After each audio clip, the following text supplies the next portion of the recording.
folks, Smart Money is back and back with a bang. My guest on the show today is Poonam Rungta, Certified Financial Planner, who joins me in helping all of us create an emergency fund. What is an emergency fund? Why do you need to park money aside for trying times like these?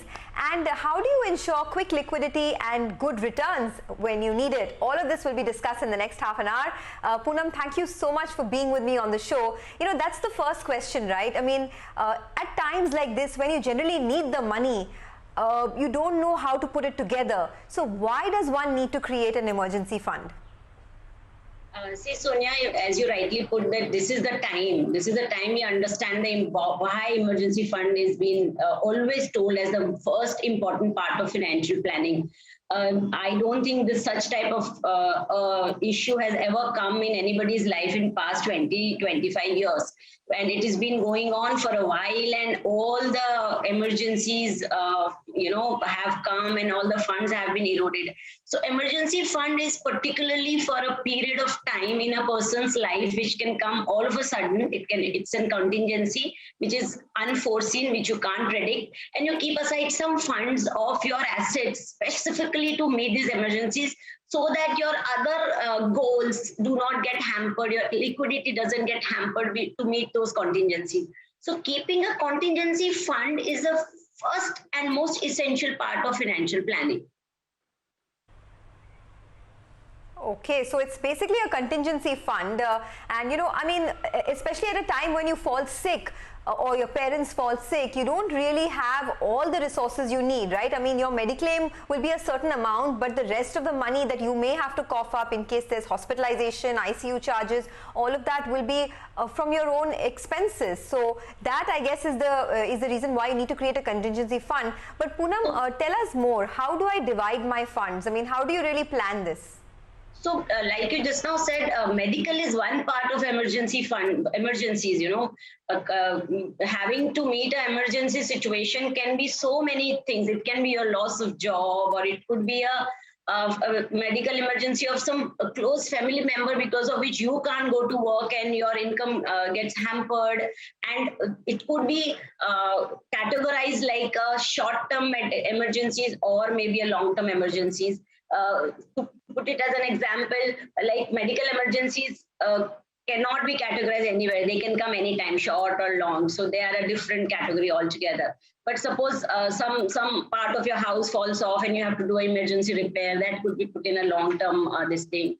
Your car, some damages happen to your car, or you meet with an accident where you injure some part of your body which you need a bed rest for 6 months.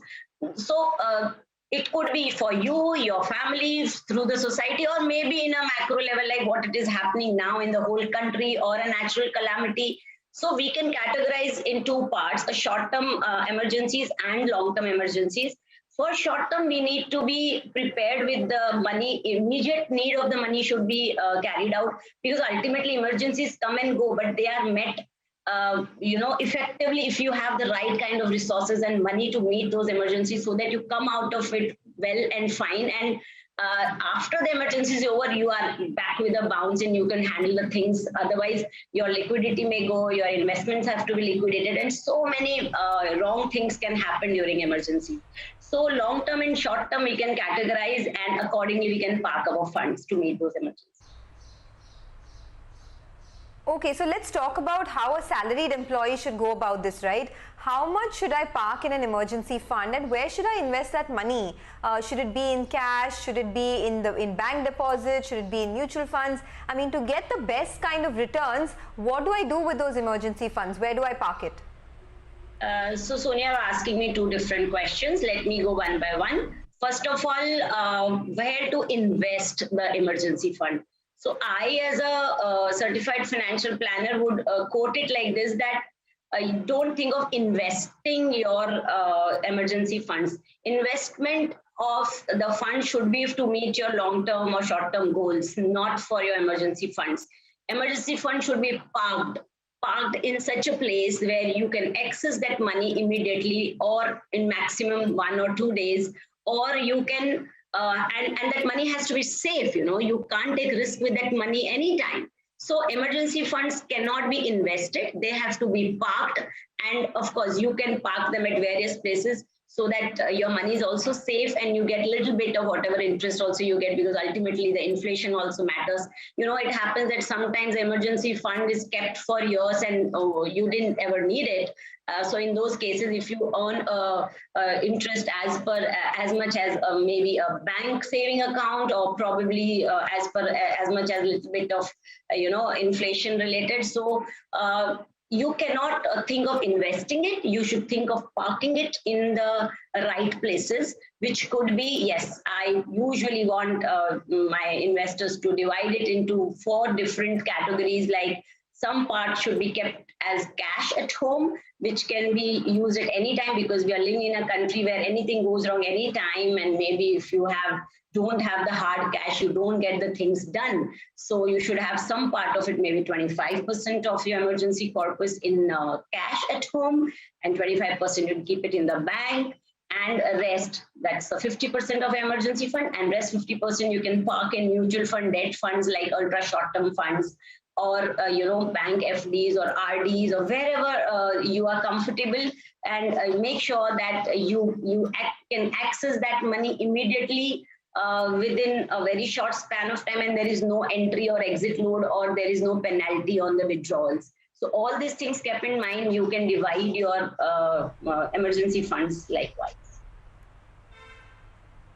Okay, that's an important point. So don't invest your emergency funds because you may not be able to withdraw it at the right time. This is not an investment, it is the need of the hour. So 25% in cash, 25% in the bank, and 25% in either liquid funds or debt funds. We'll talk about that in greater detail. But we have some queries coming through, Poonam, so I just want to throw some of them at you. Siddhant writes in to us and he says that how can self-employed individuals or SME owners plan for emergency situations? Both his parents are now COVID positive and they have exhausted their emergency funds. How does he build it on from here? What would your advice be to him? So first of all, if we talk about SMEs and self-employed individuals, so that's I think we're talking about the business part of the business emergencies. So business emergencies are a little different from the emergencies of an individual. Business emergency could be for meeting the capital for the working of the business, or probably giving the salaries to their employees. So for that, Sonia, we don't really advise a business owner to keep a fund aside, because if they block that funds, it hampers their working capital. So they could always take a loan or the overdraft facility from the bank, or their collateral or something like that. Usually the business people meet the emergencies in that manner because they have a rolling of money in the business. So that is a different way. And now coming to the emergency funds being exhausted. So yes, this is the time where most of the people are who have suffered the COVID, the worst of COVIDs have got exhausted because businesses are not working, the family is falling sick. So what we need to do is, for the time being, we can stop our ongoing investments to some extent and park that money into the emergency funds again. Means for the timing, you have to build up your emergency funds again. And if you can't build it up, you can't put all the money together, build it gradually, slowly and gradually. But that should be the first essential thing in place even before you start your investment. So stop your investments for a while if you have any SIP going on, that. Or any outgoing, any elsewhere. Sure. You have to start building it again. Okay, got